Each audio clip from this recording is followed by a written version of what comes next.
Good morning students. आज हम लोग क्लास 10th में अपना नेक्स्ट टॉपिक पढ़ेंगे। स्टेक होल्डर इंटरनल और एक्सटर्नल दो प्रकार के होते हैं, दो कैटेगरीज में स्टेक होल्डर्स को रखा गया है। तो सबसे पहले समझते हैं इंटरनल स्टेक होल्डर्स किसको कहते हैं।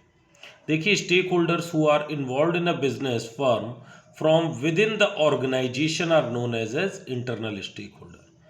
देखिए, वो स्टेक होल्डर्स जो बिजनेस फर्म के ऑर्गेनाइजेशन के अंदर के होते हैं, विद इन, उनको हम इंटरनल स्टेक होल्डर्स कहते हैं।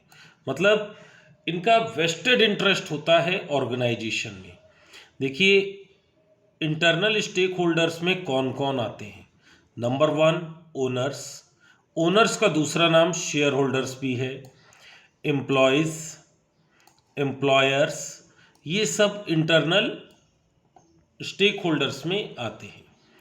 अब आइए इन तीनों को जरा एक्सप्लेन करते हैं कि शेयर होल्डर और ओनर किसको कहते हैं। तो यहाँ से हम शेयर होल्डर समझते हैं। Shareholders as owner supply capital. Shareholders owners की तरह कैपिटल को कंपनी को प्रोवाइड करते हैं, यानी कि ये कैपिटल प्रोवाइडर होते हैं और एक ये इंपॉर्टेंट स्टेक रखते हैं कंपनी में। They assume the risk of the business. मैंने पहले भी आपको बताया है, share holders take in risk in the business and participate profit. अगर वो रिस्क ले रहे हैं तो उनको प्रॉफिट्स में भी हिस्सा मिलता है और ये हिस्सा in the form of dividend होता है। And overall management, it means कि जितना भी मैनेजमेंट कंपनी का होता है ये लोग उसको भी देखते हैं। और एक चीज क्लियर है, इनके पास वोटिंग राइट होते हैं। तो शेयर होल्डर्स में चार चीजें हमें समझ में आई, फिर से डिस्कस कर लेते हैं। नंबर 1, दे सप्लाई कैपिटल। क्लियर, पहला है ये पॉइंट। नंबर 2, दे अज्यूम रिस्क, ये लोग रिस्क लेते हैं। And number 3, participate in profits. And last one, ये लोग मैनेजमेंट यानी कि वोटिंग राइट्स भी इनके पास होते हैं। अब नेक्स्ट पॉइंट था हमारा एम्प्लॉयर। एम्प्लॉयर वो व्यक्ति होता है जो एम्प्लॉयमेंट दूसरे लोगों को ऑफर करता है, बस। और जिस भी व्यक्ति को, दूसरे व्यक्ति को एम्प्लॉयर जॉब ऑफर करता है, उसके बीच में एक रिलेशन हो जाता है। जिसको जॉब देता है वो व्यक्ति एम्प्लॉय कहलाता है और जो व्यक्ति जॉब देता है, ठीक है, वो एम्प्लॉयर कहलाता है। देखिए, अब एम्प्लॉय की बात समझते हैं कि who is an employee. Third point हमारा, एम्प्लॉय में मैनेजर्स और वर्कर्स दोनों लोग आते हैं। जो मेंटल मतलब किसी ऑर्गेनाइजेशन में दिमाग लगा करके काम करते हैं, उनका काम पूरा मेंटली होता है। और physically, basically they are called workers. ये लोग मेंटल और फिजिकल एफर्ट्स डालते हैं ताकि एक ऑर्गेनाइजेशन सक्सेसफुली रन कर सके। ठीक है, तो ये 3 प्रकार के होते हैं, शेयर होल्डर, एम्प्लॉयर और एम्प्लॉय। ये तीनों मिलकर के इंटरनल स्टेक होल्डर्स बनाते हैं। इंटरनल स्टेक होल्डर के बाद अब अगला पॉइंट है हमारा कि एक्सटर्नल स्टेक होल्डर कौन होते हैं। चलिए आइए, नेक्स्ट है एक्सटर्नल स्टेक होल्डर। देखिए, वो स्टेक होल्डर्स जो बिजनेस के बाहर से किसी भी ऑर्गेनाइजेशन में कोई भी कंट्रीब्यूशन देते हैं, they are called external stakeholders. इनमें कौन कौन, किन किन को मिला करके external, creditor, supplier, dealer, competitor, हमारे गवर्नमेंट, लोकल कम्युनिटी, मीडिया और सोसाइटी। बहुत सारे लोग हैं जो बिजनेस के बाहर से हमारे बिजनेस को डायरेक्टली और इनडायरेक्टली सीधे अफेक्ट करते हैं। तो इसको हम कैसे समझेंगे। देखिए, क्रेडिटर्स वो लोग होते हैं, जरा इनको थोड़ा सा क्लियर कर लेते हैं।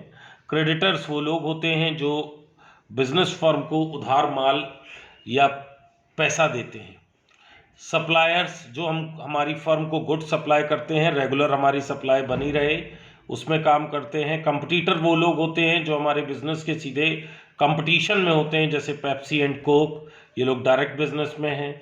गवर्नमेंट के रूल्स एंड रेगुलेशन हमको फॉलो करने पड़ते हैं, जो भी वो रूल्स एंड रेगुलेशन हमारे लिए बनाएगी, तो इससे भी हमारे एक्सटर्नल स्टेक होल्डर्स होते हैं और बिजनेस पे बहुत प्रभाव पड़ता है।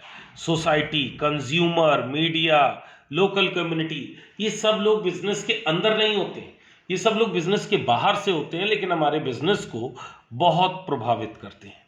आइए देखिए, ये एक और चीज इन्होंने बताई है। इसमें लिखा है स्टेक होल्डर को एक और तरीके से क्लासिफाई किया जा सकता है, प्राइमरी स्टेक होल्डर और सेकेंडरी स्टेक होल्डर।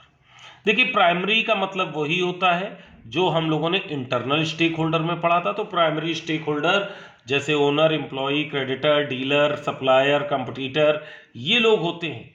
ये लोग प्राइमरी इसलिए कहलाते हैं क्योंकि ये लोग क्लोज इंटरेक्ट करते हैं। देखिए, इसमें हमारे इंटरनल स्टेक होल्डर ये दो हैं और एम्प्लॉयर है और कुछ और जैसे क्रेडिटर, ये बिजनेस से बहुत क्लोजली रिलेटेड होते हैं, डीलर, सप्लायर और लास्ट वन इज कंपटीटर।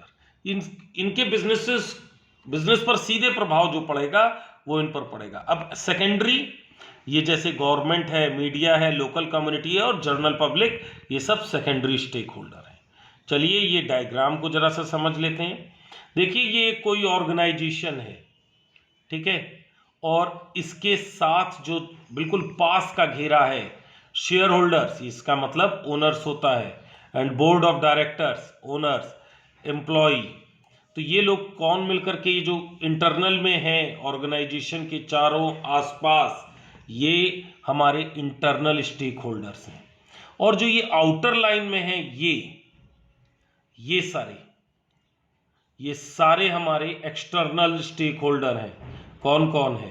पहला है media, creditor, competitor, supplier, financial institution. देखिए, फाइनेंशियल इंस्टीट्यूशन वो होते हैं जो ऑर्गेनाइजेशन को लोन प्रोवाइड करते हैं जरूरत पड़ने पे, लॉन्ग टर्म और short term. Trade unions, government और हमारी सोसाइटी जहाँ पर कंज्यूमर सब लोग होते हैं। बेसिकली ये सब लोग मिला करके क्या बनाते हैं? एक तरीके के इंटरनल और एक्सटर्नल स्टेक होल्डर्स के ये डायग्रामेटिकली रिप्रेजेंट किया गया है। आइए, इंटरनल और एक्सटर्नल स्टेक होल्डर के बारे में हमने यहाँ पर काफ़ी कुछ जान लिया। तो अब अगला हमारा टर्न होगा कि जरा सा हम इसके डिफरेंस के बारे में भी समझ लें।